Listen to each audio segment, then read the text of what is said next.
J'espère que vous allez bien. Je suis juste en train d'écouter une chanson qui est tellement triste. Semaine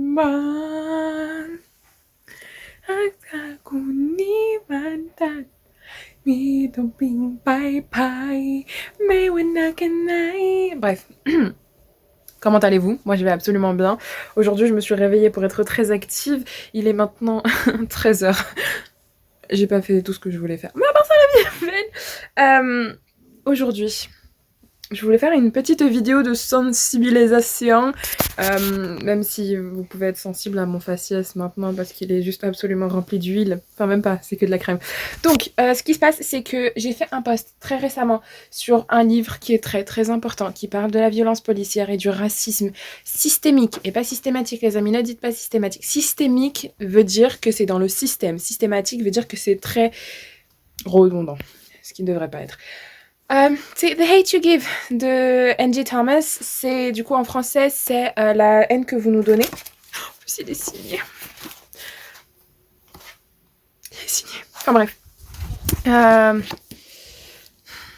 Donc ces derniers jours, il y a tout le monde en parle et c'est bien d'en parler, continuons d'en parler et vu que je vois en fait beaucoup de personnes ont arrêté d'en parler, je me dis ben autant faire un vlog de sensibilisation et aussi de vous en parler en fait sur cette plateforme là pour parler en fait du racisme et de la violence policière et aussi du coup du racisme systémique qui sont vraiment très importants. Je sais que beaucoup d'entre vous, je sais pas si, franchement je sais pas qui sont des minorités et qui le sont pas parmi vous, mais j'ai reçu énormément de messages sur Instagram me disant ah je savais pas qu'en fait la vie c'était comme ça pour une personne de couleur en France et les amis c'est une catastrophe.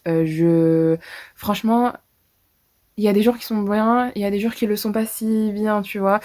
C'est pas vraiment la joie. Du coup, je me suis dit, je vais lire ce livre parce qu'en fait, j'ai lu il y a très longtemps et sans vous mentir, je me souviens pas grandement de. Enfin, je me souviens des gros points, mais voilà. Du coup, le livre fait. Attendez. Il fait 430 pages, j'espère pouvoir le lire en entier aujourd'hui, mais je pense que je vais m'arrêter de temps en temps aussi pour vous parler de mes expériences et juste pour vous juste imager en fait le fait que vraiment vous que être en fait une personne de couleur dans un pays blanc, c'est pas vraiment tout ce qu'il y a de plus joyeux. Et c'est pas vraiment facile parce que la seule chose qu'on demande, c'est juste de vivre simplement et normalement. Et en fait, c'est juste notre faciès ou des idéologies que certaines personnes ont viennent en fait tâcher notre image qu'on essaie de polir en fait depuis des années et des années. Et juste en fait, cette idée. Juste une image en fait que quelqu'un a de nous peut vraiment gâcher notre vie et parfois ramener à la mort, ce qui a été le cas de énormément de personnes de couleur en France et aux États-Unis. Donc en fait tout a explosé avec George Floyd, qui est un Américain dans la quarantaine, qui en fait a été plaqué au sol par un policier parce qu'il avait été accusé d'utiliser un faux billet de 20 dollars. Il a été plaqué au sol et le policier du coup avait son genou sur le cou en fait de George Floyd et, et l'homme se débattait en fait, il disait qu'il n'arrivait plus à respirer et le policier en fait continuait. La vidéo a duré quand même 8 minutes et quelques. Et pendant les 8 minutes et quelques, tu vois George Floyd supplier, demander, se débattre et mourir. Il est mort du coup sous le genou de ce policier. Et ça a été le cas de beaucoup de personnes en France également, notamment par exemple Adama Traoré, qui aussi a été plaqué au sol et qui est mort d'asphyxie. Malheureusement, même si on sait, euh, enfin on est persuadé ou on sait que c'est la police la cause en fait de ces morts, de ces asphyxies, généralement la justice décide autrement et protège la police et là, j'aimerais beaucoup vous parler de ce livre-là, qui est en fait, du coup, Star, avec de R, qui est une jeune fille. Enfin, il y a le film aussi qui est sorti, du coup, qui est très très intéressant également. Euh, Star était avec un de ses amis. Donc, elle est dans une école blanche, où il y a beaucoup de personnes blanches, et bon, elle vit quand même dans un quartier, voilà. Et un jour, elle est sortie avec un de ses amis et un de ses amis se fait tirer dessus par la police. Donc son ami qui est noir aussi et la police du coup trouve comme excuse qu'en fait il pensait qu'il allait sortir une arme alors que il sortait juste son peigne. Enfin je personnellement de ce que je me souviens et je vais pas vous mentir. Euh, Bref, donc c'était son meilleur ami qui en est décédé. Il s'appelle Malik, il me semble. Khalil, pardon, autant pour moi. Je vais lire ça. Je sais que ça va, réveiller énormément de problèmes chez moi et énormément de tristesse et énormément de mauvaises expériences que j'ai vécues. Du coup, je sais pas comment je vais réagir à ça parce que, voilà, je suis très, très à vif en ce moment a avec ce qui se passe. Mais voilà, il y a aussi également, du coup, le Blackathon, qui est donc un marathon, de lecture avec des livres d'auteurs noirs, personnages, représentations de personnages noirs, ce qui est super génial. Malheureusement, vu que je suis très, très occupée, ben, je peux pas vraiment en participer. Mais du coup, je me suis dit autant participer à ma manière en parlant de ce livre-là, tout en sensibilisant et aussi partager mes expériences. Euh, j'espère que j'espère que je ne pleurerai pas toutes les 3 secondes parce que vraiment en fait les expériences sont pas si cool que ça, hein, je vais pas vous mentir. Mais je sais pas si le vlog va être joyeux ou quoi que ce soit. Déjà que je suis en train d'écouter des musiques tristes, ça commence très très beaucoup bien. Mais voilà. J'ai quelques petits trucs à faire et je vais me lancer dans la lecture. Je pense que je me lancerai dans la lecture dans 30 minutes ou quelque chose comme ça. En attendant, peut-être essayer de lire le premier et deuxième chapitre, histoire de me remettre dedans. Et ouais, je trouve cette couverture magnifique. L'autre couverture aussi est très très belle. Mais bref. Oh non, il y a une autre chanson triste qui passe. Bref. À tout de suite.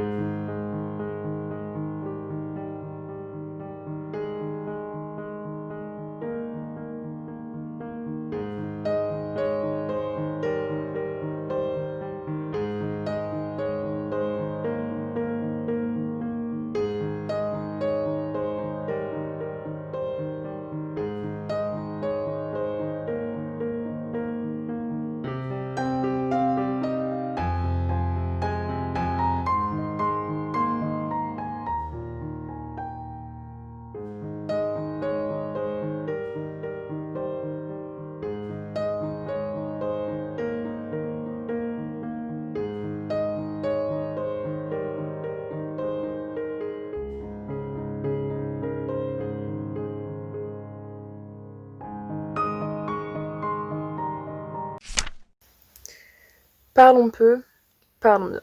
Ce livre, j'en suis même pas à 100 pages, hein. J'en suis à 80 pages déjà.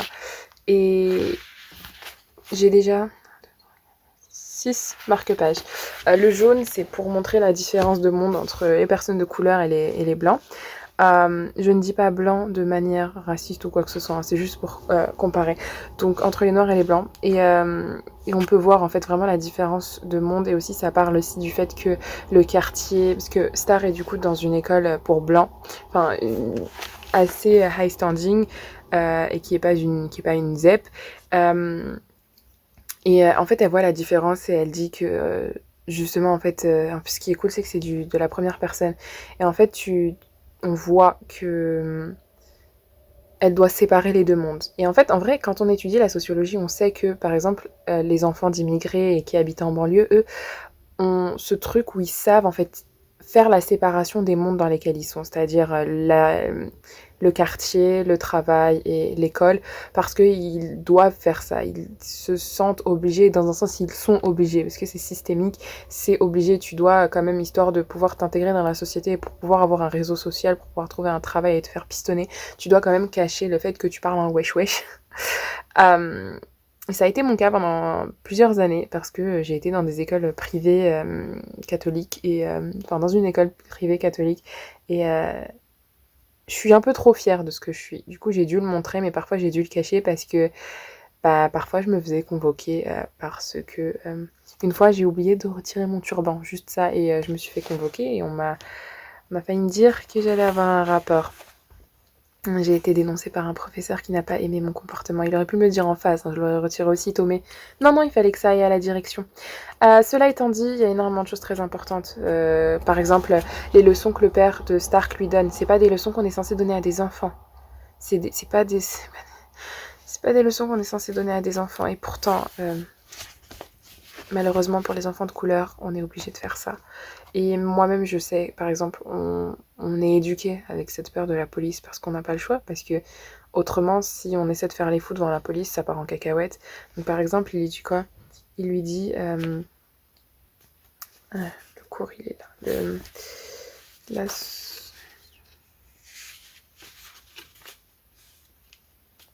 Ouais, voilà. Par exemple, elle dit My parents haven't raised me to fear the police just to be smart around them. They told me it's not smart to move while a cop has his back to you. Ce n'est pas. Mes parents ne m'ont pas éduqué avec cette peur de la police, juste d'être intelligent autour d'eux.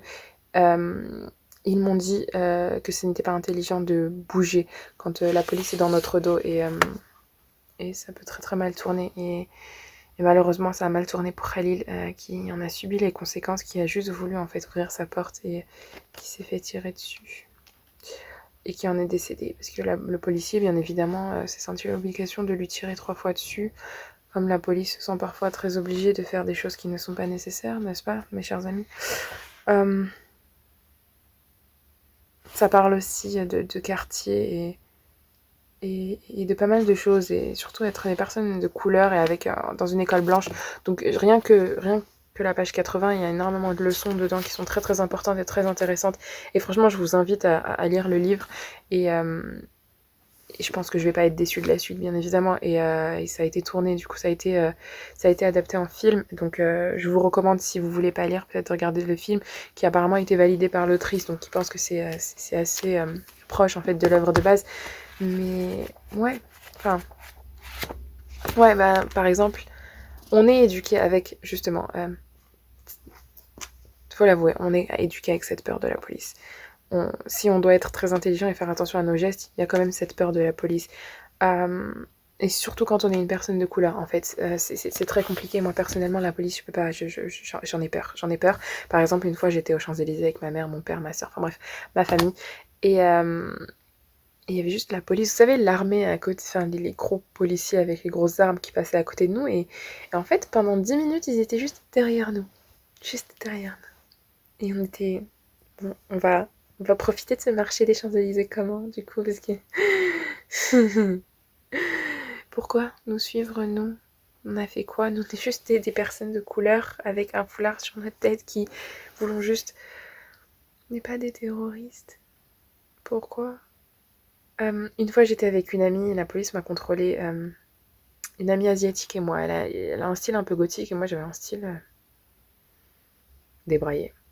On s'est fait contrôler par la police qui nous ont harcelés en nous disant bon, qu'est-ce que vous faites là, pourquoi vous êtes là, pourquoi à cette heure-ci, machin, mais j'habite littéralement à côté, pourquoi tu veux que je reste chez moi toute la journée, tu veux que je fasse quoi, enfin, j'ai pas fait de bêtises, pourquoi tu viens me voir moi?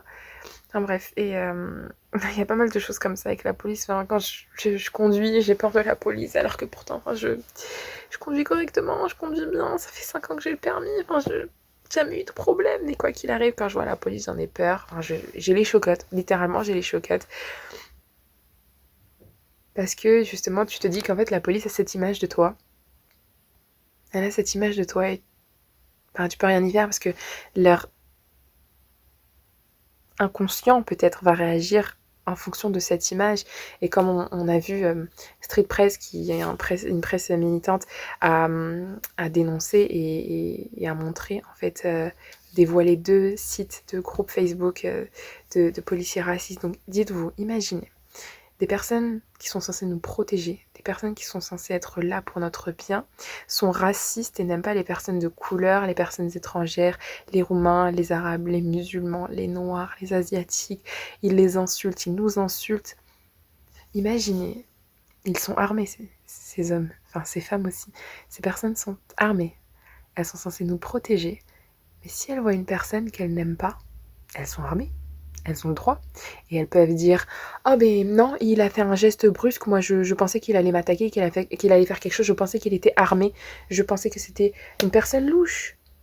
Donc, légitime défense. Et en plus, comme on dit dans le livre, comme elle dit dans le livre par exemple, c'est là, je regarde. If I kill Tyran, I'm going to prison. If a cop kills me, he's getting put on leave, maybe. Maybe. Et c'est ce maybe qui est vraiment très fort et très important. Donc ça dit par exemple, si je tue Tyron, je vais en prison. Mais si un policier me tue, il va être à l'arrêt. Peut-être. Et ça, c'est très vrai. C'est ce qui s'est passé avec énormément de policiers qui ont tué énormément de personnes de couleur. J'espère qu'ils reposent en paix et j'en ai les chocottes. Enfin bref, il y a énormément de choses qui sont vivre. Et après, le problème, ce qui me désole le plus, c'est qu'ensuite, les personnes viennent te voir et te disent « Bah alors retourne chez toi. J'ai grandi ici, je suis ici. » Et si on me dit « Alors tais-toi », ben non, je veux pas risquer ma vie, je veux pas avoir peur pour moi, pour mes amis, pour ma famille, pour mes parents, pour mes futurs enfants, si j'en ai un jour. Je veux pas avoir peur pour eux, moi je veux juste qu'il y ait égalité, liberté, égalité, fraternité. Je veux avoir ma liberté, je veux vivre, je veux être bien. C'est pas rentre chez toi. Qu'est-ce que ça veut dire rentrer chez moi? Je suis ici chez moi, non?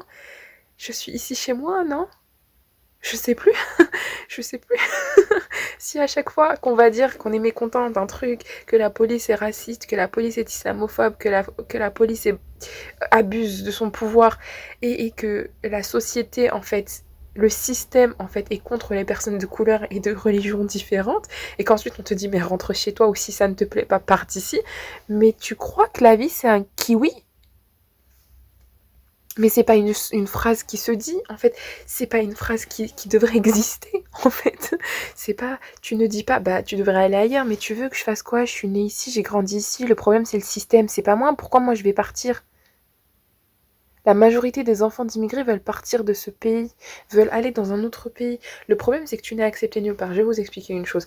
Je suis marocaine, française. J'ai eu la nationalité française assez tard dans ma vie. 13 ans. Parce que j'avais le petit carton, là, le petit papier qui disait que j'étais enfant d'immigrés mais née sur le territoire français. Donc je n'étais ni immigrée ni française.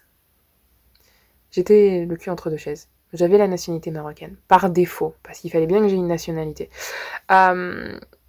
Donc, en France, on te dit, tu es une immigrée, tu es une étrangère, tu n'es pas française, alors que je suis française. Et en fait, au bled, ils te disent que tu es française. Il y a cette question qui est posée très régulièrement. Qui tu préfères quoi, la France ou le Maroc? Tu préfères quoi, respirer ou respirer? Expliquer. Enfin bref. Il y a aussi ce passage de privilège. Ça va, franchement, je suis très heureuse d'avoir la tête sur les épaules et de bouger autant que je veux et de pas en fait me laisser abattre par ce racisme systémique et par cette hiérarchisation raciale, n'est-ce pas, qui dit par exemple, il y en a une qui se plaignait en fait d'être partie à Harry Potter World pour la 3e fois consécutive avec ses parents et aussi qu'elle voyageait et du coup t'as Star qui est choquée parce que qui se plaint d'aller dans un parc d'attractions et de voyager. Par exemple, il y en a beaucoup.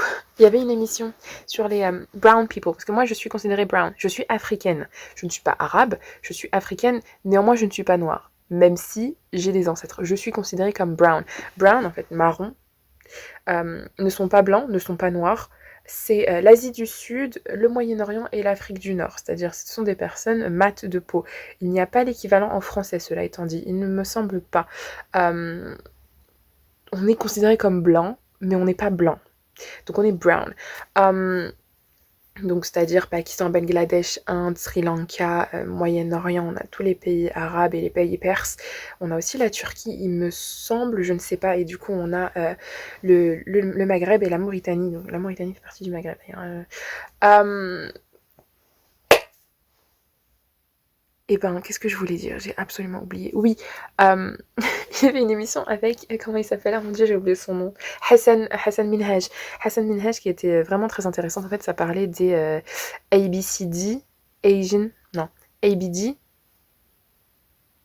American Born Daisy, donc des enfants brown, brown, de l'Inde, Pakistan, enfin bref, d'Asie du Sud, qui sont nés aux États-Unis. Et en fait, ça parlait des différences. Donc, par exemple, qui disaient que leurs amis blancs, pendant leurs vacances scolaires, eux, ils allaient genre à la plage, ils allaient, je sais pas moi, Taïwan, ils allaient en Thaïlande, ils allaient en France, en Europe. Et il y en a un autre qui disait, moi je mentais, parce que j'allais tout le temps en Inde, mais je leur disais que ouais, j'étais partie à Cancun et que c'était cool. Et moi, je suis très fière. Tous les ans, je vais au Maroc. Très, très fière. Très, très heureuse. À chaque fois, je reviens du Maroc, je suis bronzée. Mais c'est vrai que je connais beaucoup de personnes qui n'assument pas, en fait, d'aller au bled à chaque fois et qui disent, ouais, non, moi je suis restée en France, ou genre mes parents ils m'ont traîné là-bas, alors que franchement je trouve que c'est super important, et c'est ça qui fait notre richesse à nous, les enfants d'immigrés, ou les immigrés. On a une double richesse, on sait parler deux langues généralement dans la plupart des cas, sinon on peut comprendre une autre langue, on a une double culture, et ça fait notre richesse, et je vois pas pourquoi en fait on est moqué et insulté, alors que justement on est très très riche culturellement, linguistiquement, et en termes de valeurs. C'est ça qui est cool, enfin je comprendrai jamais pourquoi d'où vient ce racisme, enfin, si je comprends d'où vient ce racisme, mais bref, historiquement, hein. Y a aussi cette chose qui me choque, donc imaginez, donc déjà la police raciste qui vient qui a une situation de pouvoir, hein, qui sait agir que en catégoriser qui va être gentil, qui va être méchant dans l'histoire, en fonction de la couleur de peau, de religion et du faciès, hein. Imaginez des médecins. Imaginez des médecins. Il y a un médecin qui a fait un TikTok très intéressant, je sais pas, je l'ai vu sur Twitter en tout cas. Elle dit que historiquement en fait on pense que les noirs ont la peau plus épaisse, sont plus résistants. Mais ça vient de l'esclavagisme, en fait c'est une idéologie qui vient de l'esclavagisme, parce qu'on utilisait les esclaves pour faire des expériences, par exemple des femmes qui ont été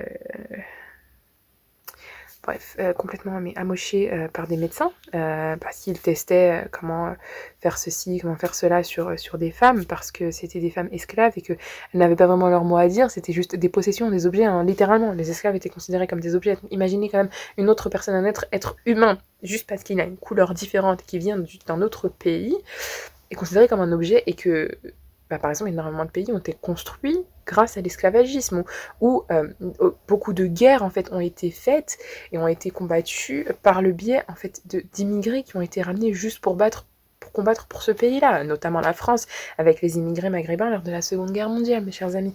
Mais bref, imaginez quand même une jeune fille de 16 ans qui fait un exposé sur l'intégration des immigrés maghrébins en France après la guerre de 45. C'était mon sujet de TPE au bac, j'étais choquée, j'étais sur le cul pendant 3 mois. J'étais pas bien. Et heureusement que j'ai choisi ce sujet, parce que je n'aurais pas appris ça à l'école. Bref, cela étant dit, ce que je voulais dire, oui, donc ce médecin a dit qu'il y a cette idéologie qui fait qu'en fait, on pense que les médecins, en fait, que les noirs sont plus résistants et n'auront pas de problème avec la douleur. Donc c'est pour ça qu'on on les prend moins pour les soins. Des femmes sont mortes du corona parce qu'elles n'ont pas été prises au sérieux à l'hôpital aux États-Unis, parce qu'elles étaient noires et parce qu'ils pensaient qu'elles étaient plus résistantes. Ou imaginez des étudiants ou des médecins racistes qui vont laisser des gens mourir parce qu'ils sont, you guessed it, noirs. Moi j'ai mal au cœur pour mes frères et sœurs noirs. J'ai mal au cœur pour mes frères et sœurs noirs, qui eux, déjà que moi, genre je n'en peux plus, hein. Eux c'est... J'en peux plus. Alors eux c'est quoi? Genre parce que eux ils sont littéralement visiblement noirs. C'est quoi en fait cette vie? C'est quoi en fait cette vie? Ça me désole, et franchement j'en parle énormément sur Instagram, et je trouve que même pas j'en parle suffisamment. C'est pas une vie en fait de vivre dans un pays où il y a ce racisme qui est carrément systémique. C'est dans le système, les amis, c'est dans le système, le racisme, c'est dans le système. Il faut qu'on fasse quelque chose, il faut qu'on en parle d'une manière ou d'une autre. J'ai les chocottes, parce que je suis faciès arabe. J'ai les chocottes quand je vais dans un magasin. Je me fais contrôler tout le temps. On me suit. J'ai peur d'avoir un sac quand je vais dans un magasin. J'ai peur de la police. J'ai peur à chaque fois pour le pen qui monte. Moi, je me suis dit, c'est bon, on va au pays. On va au pays. Et à chaque fois qu'il y a un problème, par exemple, s'il y a une personne qui fait une bêtise ou un crime en France, et en fait, le choix de la France, c'est de se désavouer. Vraiment, littéralement, de se désavouer. Par exemple, si la personne a une binationalité, tu lui retires la nationalité française. La France, excusez-moi, c'est pas comme ça que ça fonctionne. Cette personne est française, elle vit en France, elle a grandi en France, elle réside en France. C'est une personne française. Pourquoi vous vous désavouez et vous lancez la balle dans le camp de sa double nationalité? C'est qu'il y a un problème dans le système. Et aussi, du coup, si vous avez étudié un peu la sociologie, et si vous regardez un petit peu ce qui se passe, vous aussi, vous pouvez voir que la société, en fait, stigmatise les personnes de couleur, les personnes de religions différentes, de plusieurs manières. Par exemple, les femmes voilées ne peuvent pas travailler. Je suis désolée, hein, mais moi j'ai un problème avec ça. C'est par exemple, je travaillais en librairie, je devais retirer mon voile. Moi j'avais des amis, ils étaient tatoués de partout, avec des croix. Moi on m'a dit tu montres pas ta religion, mais c'est même pas genre mon foulard c'est juste pour cacher mes cheveux parce que je les aime pas, mais aussi pour la religion. Mais à la rigueur, je peux prendre ça. Par exemple, je peux dire que c'est parce que j'aime pas mes cheveux. Moi j'avais des collègues et des amis, franchement je les aime trop, ils sont mignons et tout. Ils avaient des grosses croix ici. Ou par exemple, on me dit, hein, il faut que ce soit professionnel. Oui, mais ils avaient les cheveux verts. Pourquoi moi je peux pas mettre un foulard vert ou un serre-tête qui cache la moitié de mes cheveux? Non, ça marche pas, d'accord. Parce que je suis arabe et qu'on va se dire que je suis musulmane. C'est ça le truc, et que musulman c'est une mauvaise image. J'étais la seule arabe de toute la librairie. Et je crois même que j'étais la seule de toute leur histoire. C'est horrible, c'est affreux. Vous savez quoi, on va faire une expérience. Il y a ce TikTok qui traîne, qui est le white privilege. Et en fait, c'est une femme qui énumère des choses, des expériences qu'on a vécues. Et je vais faire ça, n'est-ce pas? Allez, je vais pleurer. Check your privilege edition. Put a finger down if you have been called a racial slur. Put a finger down if you've been followed in a store unnecessarily. Put a finger down if someone has crossed the street to avoid passing you. Put a finger down if you've had someone clench their purse in an elevator with you. Put a finger down if you've had someone step off of an elevator to keep from riding with you. Put a finger down if you've been accused of not being able to afford something expensive. Put a finger down if you have had fear in your heart when being stopped by the police. Put a finger down if you have never been given a pass on a citation that you deserved. Put a finger down if you have been stopped or detained by police for no valid reason. Put a finger down if you have been bullied solely because of your race. Put a finger down if you have been denied service solely because of the color of your skin. Put a finger down if you've ever had to teach your child how not to get killed by the police.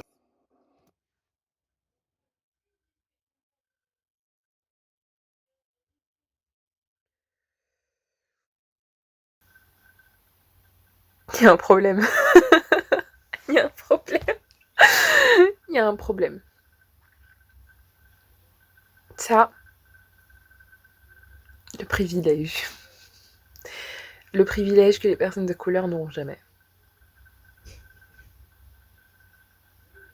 J'étais appelée de tous les noms. Raciste, vraiment tous les noms racistes possibles. Bougnoul. Ça, c'est le comble, parce que c'est quand même le nom que les Allemands donnaient aux Français avant. Barbare, immigré, clandestine, sale arabe, beurette.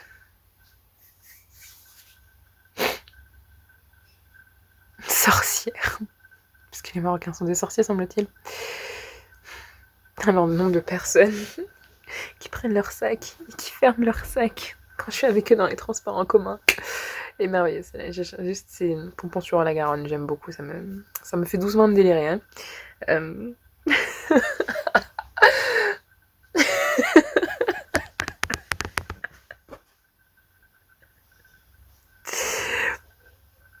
On va arrêter peut-être de se faire déprimer, les amis.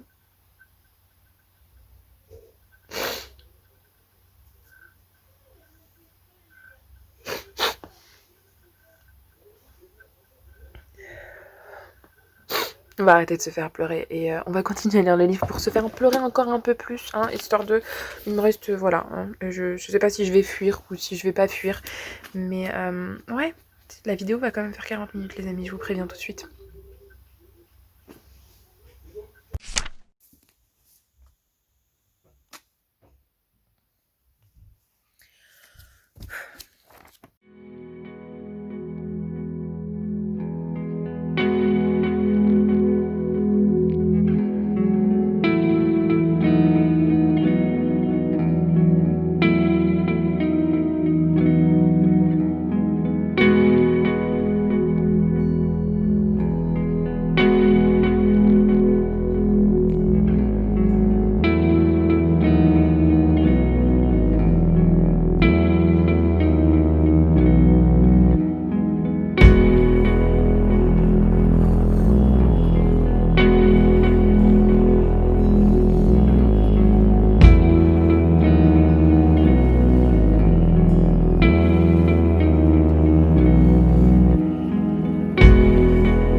Ce livre est important pour sensibiliser, instruire et montrer du point de vue, parce que c'est un personnage, Star est une femme noire qui a subi du coup, qui a vécu en fait la mort de son meilleur ami qui a été assassiné injustement par la police, par un officier blanc de police. Et c'est bien, cette histoire est bien. Parce qu'elle est là pour montrer une vérité crue et qu'elle sensibilise les personnes. Par exemple, si une personne blanche lit ce livre, elle aura le point de vue d'une personne noire. D'accord, c'est de la fiction, mais vous inquiétez pas que il y en a qui vivent la même chose et pire encore. Et ça fait même pas 3 heures que je l'ai commencé et j'ai presque terminé et j'ai juste les larmes aux yeux. Et il y a juste le train qui va me casser la tête. Bon, il semblerait que c'est l'heure à laquelle les trains aiment beaucoup passer, mais il y a ces deux passages-là très importants et très très intéressants. Et j'aime beaucoup dire très important et très intéressant, mais parce que c'est vraiment le cas. Ça parle en fait du coup, Khalil a été assassiné, a été tué. Et les policiers qui passent l'enquête appellent ça un incident. Et aussi, ils cherchent d'une manière ou d'une autre à décrédibiliser Khalil. Ou par exemple aussi, les médias en fait qui ne disent même pas, en fait ils dépersonnalisent la victime, ils ne disent pas son nom, ils disent juste que c'est un dealer de drogue. Et du coup maintenant les personnes qui disent ça et qui se disent ouais c'est bon, alors il a cherché les problèmes. Non, il a pas cherché les problèmes, il a demandé à mourir.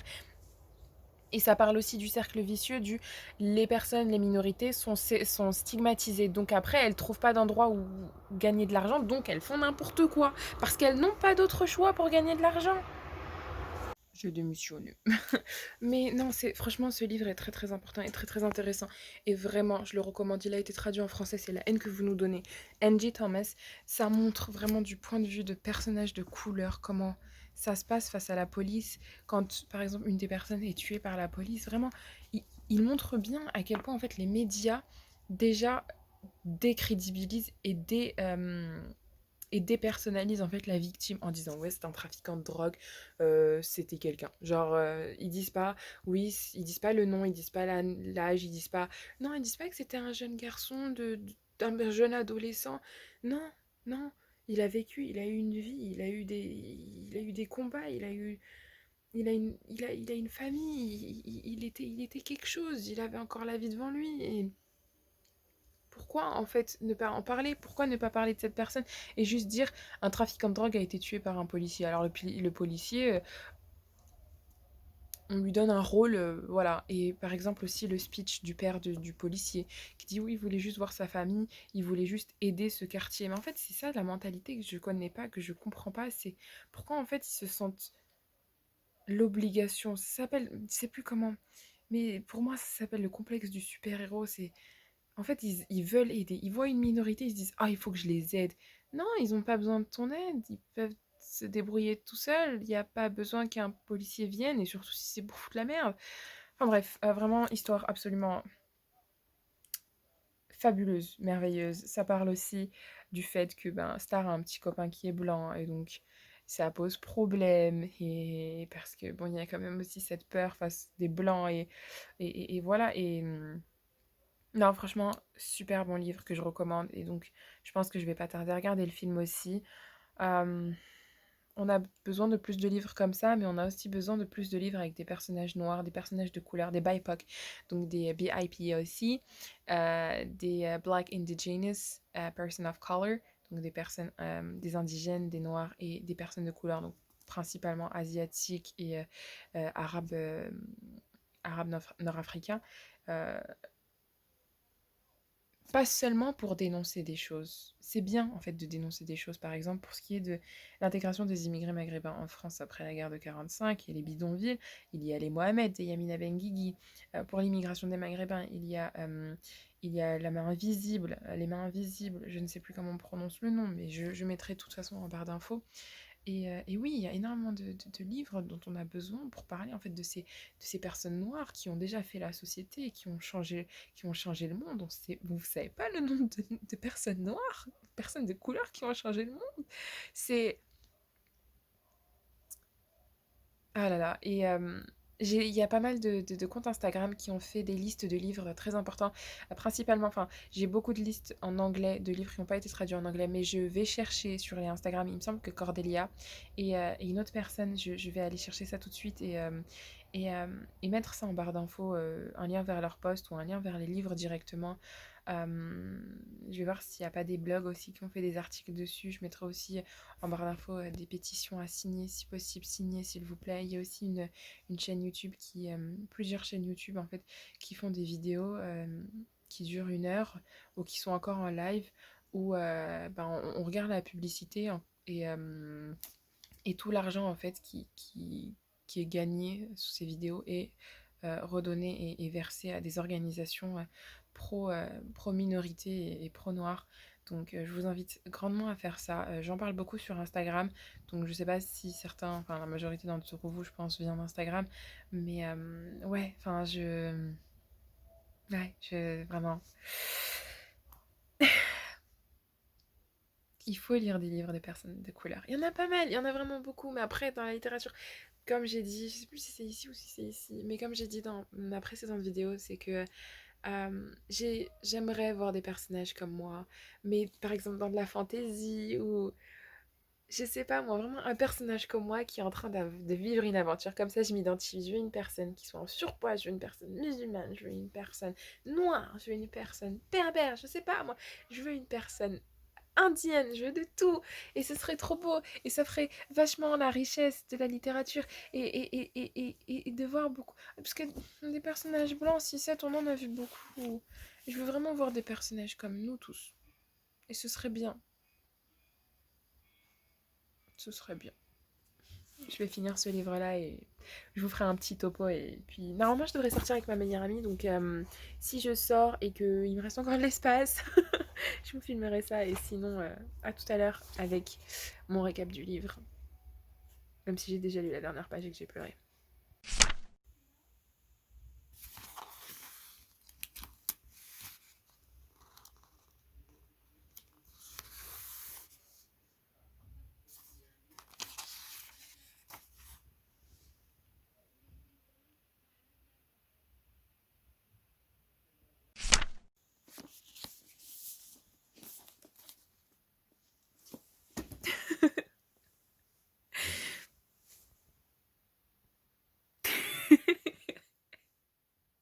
J'ai terminé le livre.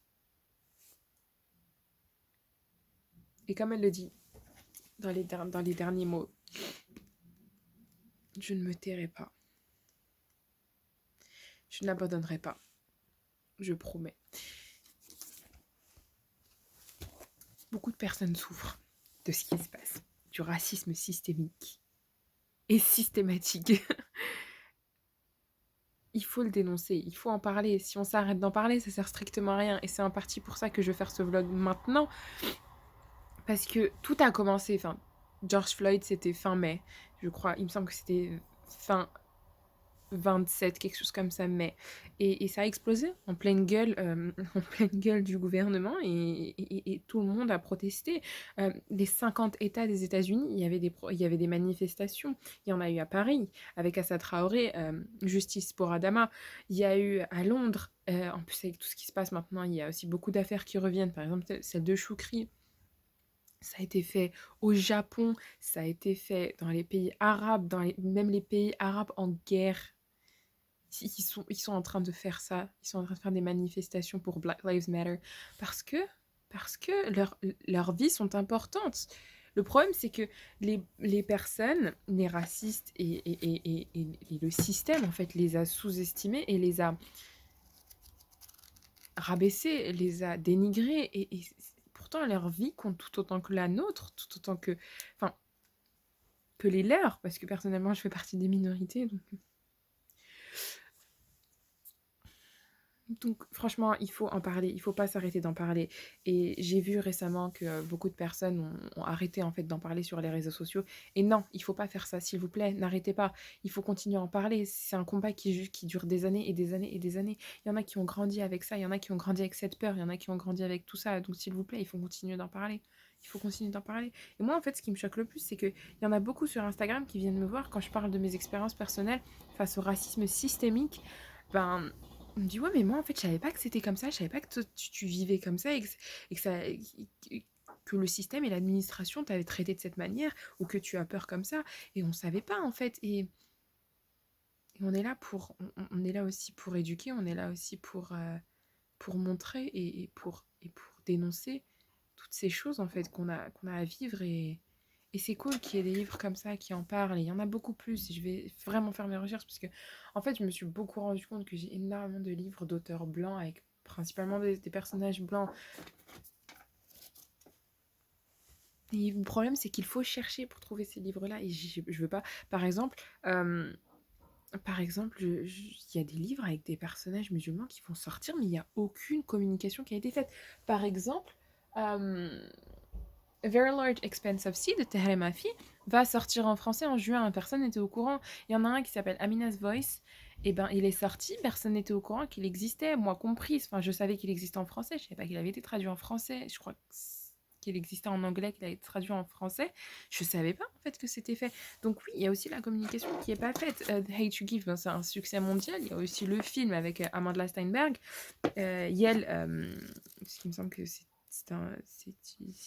non-binaire. Donc Yel joue le rôle de Star. Il y a Keiji Appa du coup qui joue le rôle de Chris, donc son petit ami blanc. Et c'est super important. Et heureusement en fait qu'il y a eu un film sur ça. Et c'est un peu... Bref. Undercover aussi va être adapté, enfin, percé pour percer, je sais plus comment, percer pour percer, je sais plus, va être adapté aussi en film avec réalisatrice noire, productrice noire, personnage principal noir, et c'est beau et on a besoin de plus de choses et c'est cool et bref, je sais même pas si on dit enfin bref. Bah, j'espère que cette vidéo vous aura plu. Ça m'aura vraiment rendu super émotive et j'espère que j'aurai partagé certaines choses avec vous. Franchement, les amis, lisez ce livre-là. Il est vraiment absolument fabuleux. Il y en a énormément que je mettrai sûrement en barre d'infos ou je chercherai les blogs et je mettrai les liens. Les comptes Instagram aussi. De toute façon, sinon, suivez-moi sur Instagram. J'en parle énormément. Et bref, j'espère que ça vous sera instructif et qu'il aura sensibilisé certains d'entre vous et qu'il aura fait ouvrir les yeux à certains d'entre vous, même si voilà, j'ai quand même peur des réactions, on sait jamais, c'est ça mon problème, c'est que j'ai vraiment peur des réactions racistes et j'ai toujours en fait cette peur-là quoi qu'il arrive, mais il faut quand même essayer de parler et d'ouvrir sa bouche, même s'il y aura toujours des personnes, il y aura toujours des personnes qui parleront mal et qui donneront des réponses et des questions qui ne nous plairont pas. Mais bref, j'espère que cette vidéo vous aura plu, vous aurez passé un petit moment sympathique avec moi. Euh, et sur ce, ben, je pense que je vais pas tarder à sortir, mais ben, je vous montrerai peut-être des extraits de ce que j'ai fait après. Mais sinon, je vous dis, prenez bien soin de vous. Bonne semaine, bon week-end, bonne fin de journée. Gros bisous. Ciao.